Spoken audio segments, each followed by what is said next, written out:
Welcome to episode 35 of Radio 815, the podcast dedicated to examining the work and the career of writer director J.J. Abrams. I'm your host. My name is Marcelo Inestroza, joined as always by my fellow co host, Matt Crandall. And on this edition of the show, we'll be talking about Lost, Season 1, episodes 23 through 25. So essentially, that is the last giant bit of season 1. So the episodes that we'll be talking about today will be Exodus parts 1, 2, and 3. So with all that being said and out of the way, Matt, what did you think of Exodus part 1? So I really liked Exodus Part 1. It is written by the heavy hitters. Damon and Carlton wrote all of these final episodes, directed by Jack Bender. And what I thought was awesome about this supersized, finale that kicks off with Exodus Part 1 is it's the first episode of Lost that we get multiple people in the flashbacks in terms of not just like somebody crossing over with someone, but literally, there's an entire flashback that's about Walt and Michael. There's an entire flashback that's about Jack, an entire flashback that's about Kate. So I thought that was cool that this one decided to give us a little bit of everyone. And right off, very close to the beginning, we see Jack in the bar before getting on the flight. And a woman comes up to him and starts to flirt with him. And he buys her a drink. And it is Ana Lucia, played by Michelle Rodriguez, who at the time, it just seems like, oh, they got the lady from Fast and Furious and Resident Evil to make a small cameo, which of course we would know would develop into more, much to the fans' dismay. And that was interesting. I like that we see a lot of these characters right before they get on the plane to find out certain things that happened in these moments right before boarding. The island stuff is where the black smoke pillar has been lit and announces that the others are going to be coming. And Rousseau knows that 16 years ago, that was what happened before Alex got taken away from her. So it sort of sets her off and starts all of these crazy events into motion. I really love this episode because right off the bat with this episode, it starts off with Walt and Michael in a hotel room. And if you guys listened last week, you know that I'm not a fan of Walt being a pain in the ass. Uh-huh. And when he turns on the TV and he starts watching Japanese Power Rangers, because that's what it is. Yeah. And then that causes Michael to wake up and basically chastise his kid. I really couldn't stand the fact that they had Walt play the role of an annoying kid that didn't respect his father. On that same note, I do understand Walt's sort of hesitation to trust Michael because for all intents and purposes, Walt has been raised by Susan and Brian his entire life. So for him to be with somebody else at this point, I like the fact that that Damon and Carlton chose to give Walt that sort of I don't trust you attitude, I don't like you attitude, and basically I don't give a crap what you're gonna say. So I really enjoyed that. I really enjoyed this opening to this episode. The other thing that I enjoyed, like you, Matt, I really liked the fact that we got to see a lot of our casties before they got on the plane. I especially liked that flashback where we see Sawyer being interviewed by the Australian police officer. And he mentions to Sawyer that when you were here last week and you bumped into my desk, you basically effed up my cup with my kids' faces on it. Broke my mug. The thing that I like about that flashback is when I was first watching it, I thought that flashback was a continuation of another earlier flashback that we saw in Boone's episode when Boone went to Australia initially to go get Shannon. That theory of mine was put to rest when the Australian police officer said that it had been, he Sawyer had been there last week. I really love that scene where Jin and Sun finally get to bury the hatchet before Jin goes on the raft, and I really like what he says to his wife. I just love that whole scene. I really was hoping that they would reconcile before they got on the raft, and I was really happy to see that they did. Finally, I really enjoyed this episode, mostly because of the flashbacks. Oh, and if I could say one more thing, I am so happy that that Marshall guy is dead, because to be frank, when we first met him in the pilot, I felt guilty for him, and I felt some sort of sympathy because I didn't know Kate Austin's complete backstory. But after the treatment that he gave Kate in a specific flashback in this episode, I'm happy that that guy's dead. So, I mean, when I was watching this episode, I was like Jack Nicholson. I was like, I'm glad you're dead. Yeah. Um, Yeah, that was one of my favorite part about these flashbacks is that Kate flashback does basically justify the fact that the air marshal, had a tough time, because we see that he's needlessly cruel. He just loves to be a jerk, even when he didn't need to. And we see how much Tom and the plane meant to Kate because she gets so riled up in that flashback when the guy's like, that's why I need 5 guns. It's just like, screw you, buddy. Like, yeah, I'm glad you're dead. The Sawyer flashback that you mentioned, they reveal that his real name is James, and he is going to be deported and not allowed to come back to Australia. So it's not like he chose to be on that plane. He was kind of forced into it. And then the other interesting thing is that Shannon and Boone flashback where Shannon reports Saeed to airport security for being some Arab guy who left a suspicious bag. And it's like, wow, like she's come a long way because now she's basically in love with Saeed after being this person who just would judge him based on the way he looked and report him to security. So I thought that all of those flashback moments really added to show how far the characters have come over the course of the season and justify some of the actions that we've seen and just peel back the curtain into who they were and where they are now. And I like that in this episode, the island stuff, half of our people are getting ready to go on the raft because they've got to get out there before monsoon season. And then the other half are going to go to find the Black Rock because they think that they can get explosives to blow open the hatch so that if the others come, they can hide in the hatch. I like that we've got, basically the A team and the B team, and they're both going to go off. My absolute favorite scene in not only this episode, but maybe like of the season is in this episode. And I alluded to it when we talked about the first time where this could have happened.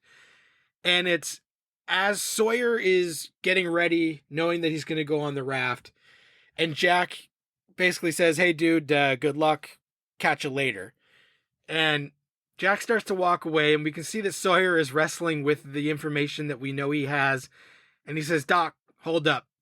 And he tells him about being in Australia and what happened in the bar with his father. And at first you can see Jack's like, what is this story? But then as Sawyer starts to reveal more, this guy's name is Christian. He wished he could pick up the phone. And Fox is awesome in those moments, just as it starts to dawn on him what Sawyer is revealing. Holloway is good because he doesn't overplay it. And they could have gone like too far to Sawyer being a jerk, or too far to like, this is uncharacteristic for Sawyer to warm up and let Jack have this nice moment. But they walked the line so perfect that literally this is like one of the only scenes, mostly Lost for the most part is like an action or like a great show. But like I literally was wiping away tears after this scene because it's just so well done.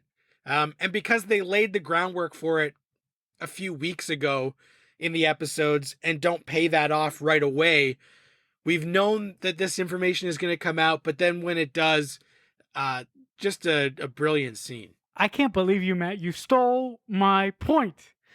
Um, like you, I loved that scene where Sawyer finally comes clean, that he had that conversation with Christian in the bar. And the thing that I like about it is that Jack, like you said initially, doesn't really understand what Sawyer is getting to here. But once he says, "I spoke with this guy named Christian," you see Matthew Fox turn away and start crying, and I thought that was just a wonderful, wonderful scene. The other thing that this episode really does is it really defines the smoke monster in this episode. And I really like the part where Locke, Jack, Russo, they're basically on their way to the Black Rock, and all of a sudden Arts comes uh, running through the woods, and that causes a part of the group to hide under some trees. And Russo basically goes, "The smoke monster is a defense mechanism," and I think it's Kate, or I can't remember who it is either. If it was Kate or Charlie who said, "A defense mechanism for what?" And they Mhm. go, "For the island," and I was like, "What? For what? That doesn't make any sense." Right. So I really felt that in this episode, particularly Damon and Carlton leaned into the mystery as to what the island was, and they really played up the mysticism of the island in this episode. Yeah, they really did. And yeah, finally revealing what the monster is in terms of it's a security system. And it's the first time we really see black smoke moving the way it does. They were answering some of those questions that people have had since episode 1, but still leaving a lot of mystery and more questions, like why would the island need a defense mechanism, and a defense against what? Was protecting what? Was interesting, that it's like, okay, we're going to give you guys some answers, but we're going to make it so that you have more questions as a result. And that's typical Lost in the best way. Like, I love when Lost does that. They give you an answer, but that answer opens the door to more questions. And I did like that Arts joins them, and him and Hurley, when they're walking, and he's like, "What's your name?" "Arts." And he's like, "No, Arsed." And Hurley's like, "Arts?" And he's like, "Arsed." He's like, "Ninth graders can get this. How come you can't get it?" And he's like, "Well, what's your first name?" And he's like, "Well, no, my first name is," he's like, "Oh, I know what it is from the manifest. It's Leslie." He's like, "Just call me Arsed." And it's like, okay. So I thought that whole exchange was really funny. And then, of course, as this episode comes to a close, the raft sets sail. And as the raft sets sail, we cut back to the people in the jungle. And Russo says they've arrived at the Black Rock. And instead of seeing a giant black rock, the camera pans over and it's a friggin' pirate ship. It looks like, One-Eyed Willie's treasure could be on this thing. And that was kind of cool and unexpected, especially because it's in the dead middle of the jungle. Like, how the heck did this ship get here? It's like an old slave ship in the middle of the jungle. So that just, of course, is cool, but also raises more questions. Like, what is this doing here? So I thought that was an awesome end to the start of this finale, to have, finally the rafties go off and it's a big triumphant moment. And then it's a huge what the hell moment at the Black Rock. I have to concur with my co-host Crandall there, because when we finally see what the hell the Black Rock is, I go, "What the frack is this?" And like you said, man, how the hell did this ship get so deep into the jungle? Who put it there and why? And I just thought this episode was really, really wonderful. So with that being said and over with, we move on to Exodus Part 2. So what do you think of that one, Matt?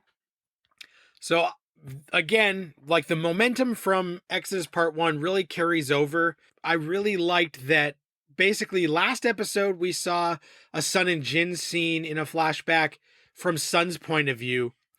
And in this one, we get the same start of that scene right at the beginning, but we go and we follow Jin's point of view, and we find out that while he was taking a leak at the airport, his father-in-law had sent a goon to threaten him and say, if you do what I think you're about to do, you're going to be in a world of hurt. So you better just stick to the plan with this watch and come rushing back, because otherwise you're going to lose the thing that you care about the most. Which again, just adds more to those episodes where there was that conflict with the watch and Jin and Michael, and brings that stuff into a finer focus. So I liked that that is where we pick up. Current day action begins with a bang as they bring the dynamite out of the Black Rock, and Arsd, in typical overconfident douchebag fashion, starts explaining the dangers of dynamite, and he's wrapping it up and he's like, guys, like, this is so dangerous, you need an expert, and I'm an expert, and you know, this stuff could explode at any and it's just like the scene in Jaws where the shark explodes and there's so much debris and guts and pieces of art rain down on Jack, Kate, and Locke, and so unexpected but yet so hilarious, because this guy's given this big speech about how he's the only one who knows the dangers, and he friggin' blows up. So I love moments like that in movies and shows. It's very much like the Sam Jackson speech in Deep Blue Sea, where, like, you know, I'm better than you and I know all this stuff, and then out of nowhere, bam, idiot gets killed. So I love that. The build up to Art's going tick tick boom, I thought was wonderful because, you know, since Leslie's been introduced, he's kind of a son of a bitch. He comments on Hurley's weight. He insults Kate when he asked her for her to give up her T-shirt. There's one point in this episode, when he basically says that the island has cliques, right? Yeah. And he understands, you know, what cliques are all about because he's a high school science teacher. I will admit that the first time I saw this episode, I was not expecting that, and that gave me so much joy when I originally saw it and when I saw it today. I rewound that scene like 4 or 5 times today just to see that guy blow up, because I really enjoyed that. Also, I really like the writing device that Carlton and Damon used. Like you mentioned, they put in scenes in this episode that we saw previously, but in this episode we see them from another angle. And I love the scene in the bathroom with Jin, which you already talked about a little bit. But the thing that I like about that is that Jin doesn't actually threaten that guy or attack that guy. And I really thought, like, the first time that I met Jin in the earlier episodes this season, I thought that he was a violent, miserable man. And as we've gone through the first season of Lost here, I sort of come to really appreciate him a lot more, because I appreciate that he is a victim of circumstance. He's a victim of circumstance in the extent that he fell in love with someone who was above his station, and because he fell in love with this specific person, he had to become something that he didn't really approve of. And I was also curious about what was so important about this watch that he was supposed to take to America, basically. We never really get any sort of resolution as to what this watch is about. Mm-hmm. I really enjoyed this episode because of the art tick tick boom thing and the Jin and Sun storyline, and also I really felt really sad for them when they were eating in the airport cafeteria, and this couple sitting a couple seats away from Jin and Sun started talking about them in a disparaging manner, so to speak. Hmm. And they thought it was okay because they thought that Jin and Sun couldn't understand English. But I really liked when the director of this episode, Jack Bender, just for a split second, he sort of focused in on Sun's face. In that one quick snippet, you really saw, how hurt she was over what this couple was saying about her and Jin, basically. So the thing that really sold this episode for me was the Jin and Sun flashback storyline. Yeah, I thought that was really good. And these final two episodes aired as one block. They are now on streaming as like two separate episodes. So it's tough for me to figure out where one episode ended and one began. So as we go on in the next, couple of minutes, if we're doing a little bit of overlap, then forgive me. But I loved Russo shows up. She needs to talk to Sayid. So while Charlie goes to get Sayid, she's left alone with Claire and the baby. And then we find out that Russo knocks Claire down, steals the baby. So now Sayid and Charlie have to go after her. It gives Charlie something to do, but also the whole time they're going after Russo to get this baby back because she's taken him for a reason that we're still not sure. And in that moment, Claire's like, get Aaron back. So she finally names the child in this moment of trauma because up until then he was still turnip head. And Charlie and Sayid go, and there's a moment where Charlie's basically winded because he's not in great shape compared to Sayid. Saeed's like, well, let's hold on. We'll take a break. And they stop at that plane. And Sayid tells him, oh, yeah, this is the plane where Boone died. And, oh, yeah, it's nothing. It's just full of heroin. And Charlie's like, say what? Say what?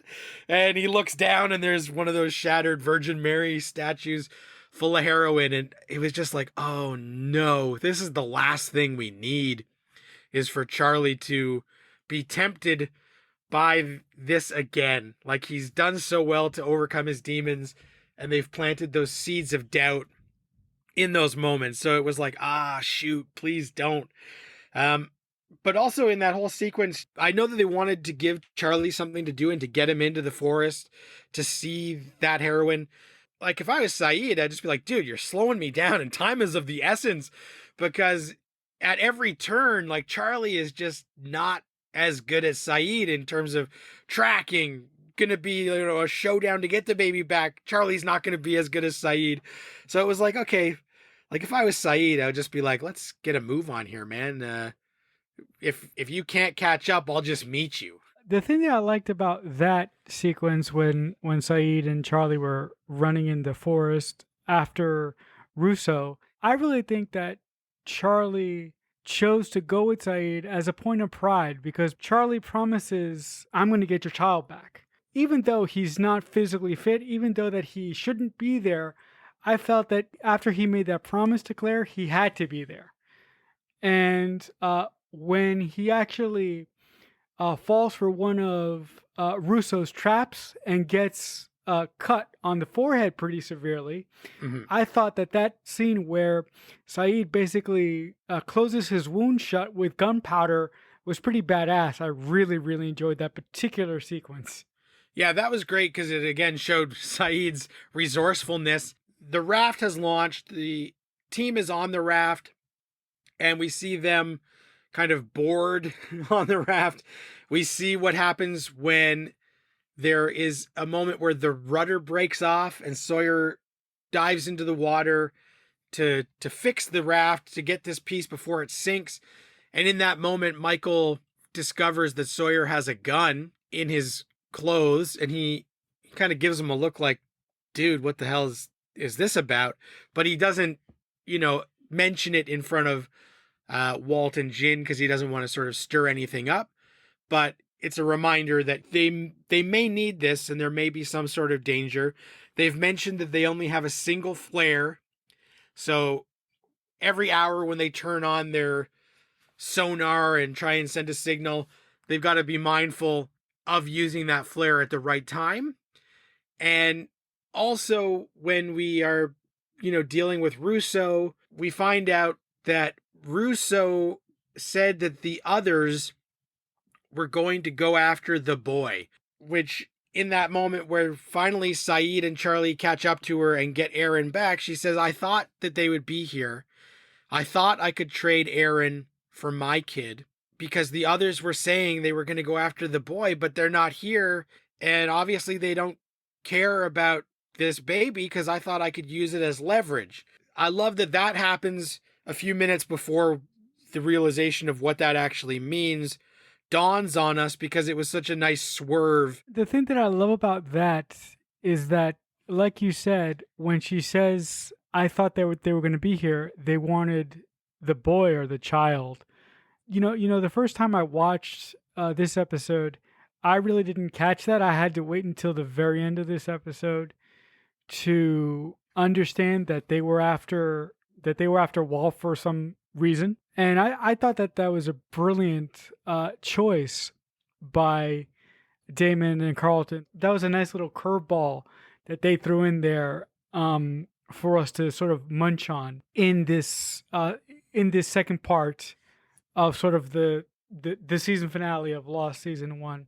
The one thing that I'm sort of sad about is that because Saeed and Charlie had to run after Russo and they basically came upon the plane, I really feel sad that Charlie's problems, so to speak, sort of cost him his relationship with Claire, because his battle with addiction eventually causes Claire to sort of question their relationship, and their relationship really doesn't get back on track until something unfortunate happens to Charlie. So I was really taken aback by that particular storyline in this episode, but the ending to this episode was just bonkers and it was nuts. Right. So as we ramp up to the ending, the Dynamite team does have a big encounter with the smoke monster, and we do see all of that, and we find out that Jack, trying to protect Kate, gives her a dummy backpack instead of letting her carry the dynamite, and Locke gets dragged by the smoke monster and almost pulled down a hole. As he's getting pulled down, Jack's trying to save him, and he says, just let it take me. And Jack won't let that happen, throws some dynamite down, and Locke is let go. And Jack is like, why on earth would you want it to take you? Why would you let it take you down this deep pit? And Locke says, well, I think it's my destiny, and the island was testing me, and I would have been fine. And Jack says, but you don't, like, that doesn't make any sense. And Locke says, look, Jack, I get it. You're a man of science. I'm a man of faith. Like, we got two different viewpoints here. And it's not something that we're going to be easily able to reconcile with each other, because that is two very opposing viewpoints. So that was a nice, setup to this theme that's going to continue through much of Lost, is that Jack and Locke, even though they are well-intentioned, have very different viewpoints that are hard to merge together. So the Dynamite team goes and they start laying the dynamite at the hatch. And I love the moment where they're setting up the fuses and Hurley sees the numbers on the hatch. And he goes, oh my God, like, no. Don't light it. Stop it. Of course, in that moment, Locke is like, hell no, and friggin' lights the thing. They do blow the hatch open in those final moments. We are unsure what's going to be in there, and they look down the hatch, and it is deep, and there's a broken ladder, and that's kind of where we leave those guys for the end of the season. We don't see what is in the hatch. We just know that, Locke and Jack, they blew the hatch open, even as Hurley was screaming, please don't do it, because the numbers are bad.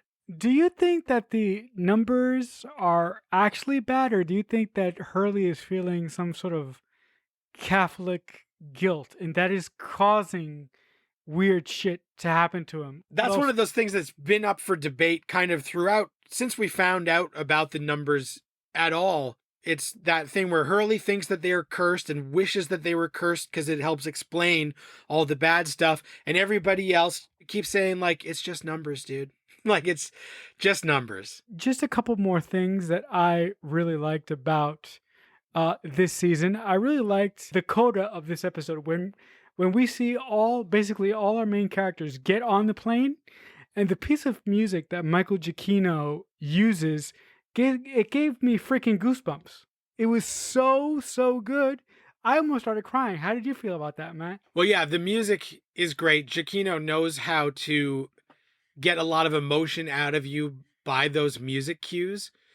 And I thought that what was nice was we get two flashbacks about people boarding the plane before we get that great moment where we see everybody on the plane. Loved the Hurley Hurley flashback where the dude finally thinks his luck is changing because he gets on the plane after going through like the most crazy running, scooting through the airport sequence, and he's drenched in sweat and gives the stewardess a big hug. I love that because the dramatic irony of it is this is a moment where he thinks his luck is changing, and we know that he was always going to make this plane because his luck has not changed. So I thought that was great.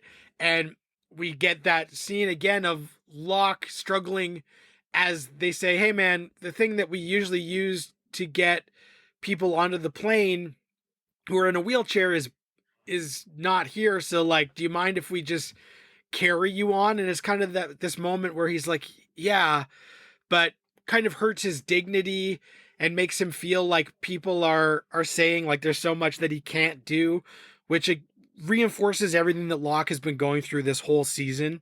That moment that you mentioned where the Giacchino music is really emotional and we see everybody on the plane. Hurley gives the thumbs up to Walt as he's playing his game, and everybody is on there in those calm, serene moments before their lives are about to go to freaking hell. And they don't know it, but we do, which was really sweet and a nice kind of bookend to end the season, to see everybody in those calm, happy moments that would be their like last calm, happy moments for a long time. The end of this episode, when Walt is basically taken on the raft by the others, was just wonderful. When I first saw this episode, I was like, wait a minute.